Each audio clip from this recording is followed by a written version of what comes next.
DD Rajasthan की खास पेशकश जनादेश में आज हम चर्चा करेंगे राज्य की बीकानेर लोकसभा सीट की। अनुसूचित जाति आरक्षित इस सीट पर भाजपा और कांग्रेस प्रत्याशियों में रोचक मुकाबला देखने को मिल सकता है।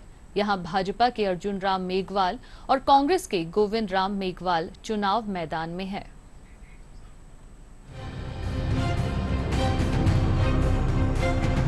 स्थापत्य कला, संस्कृति, ऐतिहासिक धरोहर और अपनी खास मेहमान नवाजी के लिए दुनिया भर में प्रसिद्ध बीकानेर में इन दिनों चुनावी रंगत देखी जा रही है।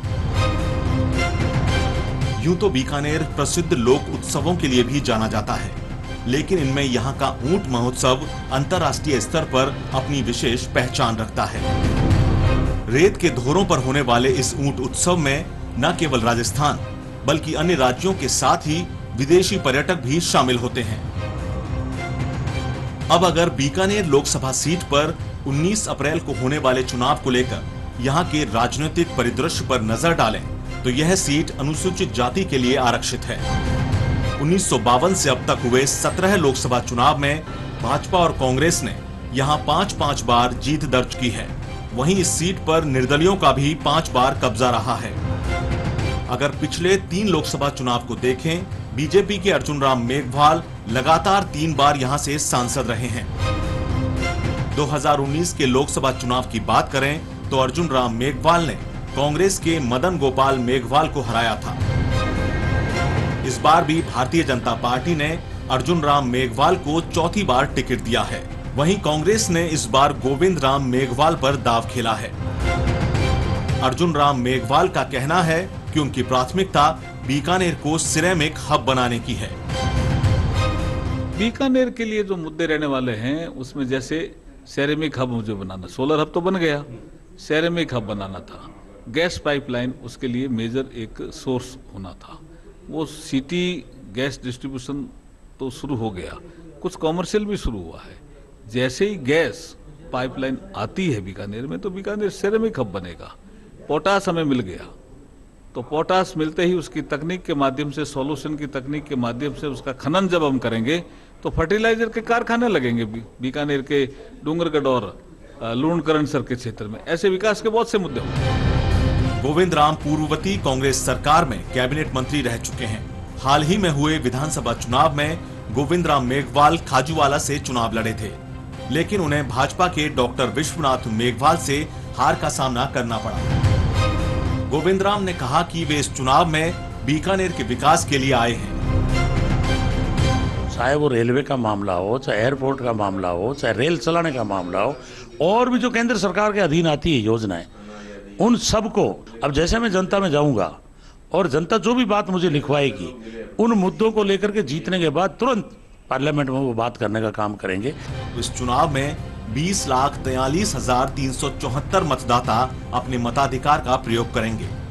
इनमें 10,75,708 पुरुष, 9,67,634 महिला और 32 थर्ड जेंडर मतदाता शामिल हैं। इस सीट पर पिछले चुनावों में 59% मतदान हुआ था। बीकानेर जिला निर्वाचन अधिकारी ने बताया कि विभाग द्वारा मतदाताओं को जागरूक करने के लिए विशेष पहल के तहत इलेक्शन बुलेटिन शुरू किया गया है। हमने अपना इलेक्शन बुलेटिन शुरू कर दिया है जिसमें मतदाता जागरूकता से संबंधित सभी गतिविधियां हम डेली प्रकाशित करते हैं। इसके अलावा जब हम अपना स्वीप प्लान बना रहे थे तो हमारे ध्यान में आया कि चूंकि बीकानेर खाने और खिलाने वालों का शहर है और यहाँ के व्यंजन भी बहुत प्रसिद्ध हैं, तो हमारा प्रयास रहेगा कि इन चीज़ों के माध्यम से हम अपने जो मतदाता हैं उन्हें और जागरूक कर सकें, उन्हें मतदान से और कनेक्टेड करा सकें। बीकानेर लोकसभा में अगर चुनावी मुद्दों पर नजर डालें तो यहाँ सबसे बड़ी समस्या रेलवे क्रॉसिंग की है। इससे यहाँ के स्थानीय निवासी सालों से परेशान हैं। इसके अलावा टूटी सड़कें और बीकानेर में हाईकोर्ट बेंच की मांग भी बड़ा चुनावी मुद्दा बना हुआ है।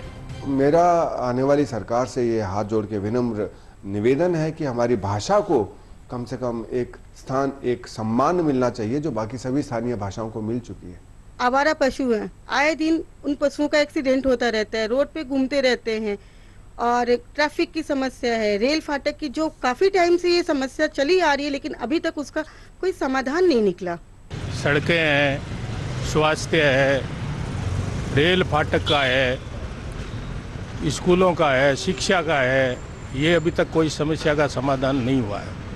हमारे यहाँ सोलर भी बहुत अधिक है, लेकिन सबसे बड़ी समस्या यह है कि उनके द्वारा उत्पन्न की जाने वाली बिजली जो कि बाहर बेची जाती है, बल्कि हम ये चाहते हैं कि उसका एक बड़ा परसेंटेज बीकानेर में ही रहे।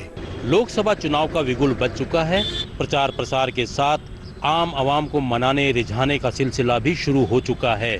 अब देखना यह है कि आने वाली सरकार जनता के इन मंसूबों पर कितना खरा उतरती है, ये तो आने वाला वक्त ही तय कर पाएगा।